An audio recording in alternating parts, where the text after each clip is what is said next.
ശിവന്റെ ഒരു പ്രചണ്ഡമായ രൂപമാണ് കാലഭൈരവൻ. വിനാശകാരിയായ അല്ലെങ്കിൽ വിനാശത്തെ നിയന്ത്രിക്കുന്ന ശിവരൂപമായാണ് കാലഭൈരവൻ. ശരീരത്തിൽ സർപ്പങ്ങളെയും കപാലമാലയും ആഭരണമായി അണിഞ്ഞിരിക്കുന്നു. നായയാണ് കാലഭൈരവന്റെ വാഹനം.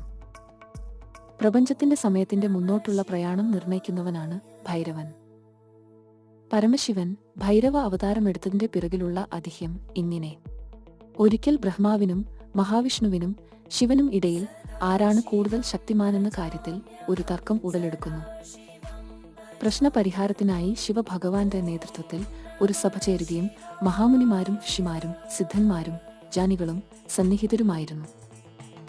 സഭയുടെ തീരുമാനങ്ങൾ എല്ലാവരും അനുസരിക്കണമെന്ന നിബന്ധനയും മുന്നോട്ട് വച്ചു. ശിവഭഗവാനാണ് ഏറ്റവും ശക്തിമാനെന്നും എല്ലാവരും അംഗീകരിക്കുന്നു. എല്ലാവരും നിബന്ധന അംഗീകരിക്കുവാൻ തയ്യാറായെങ്കിലും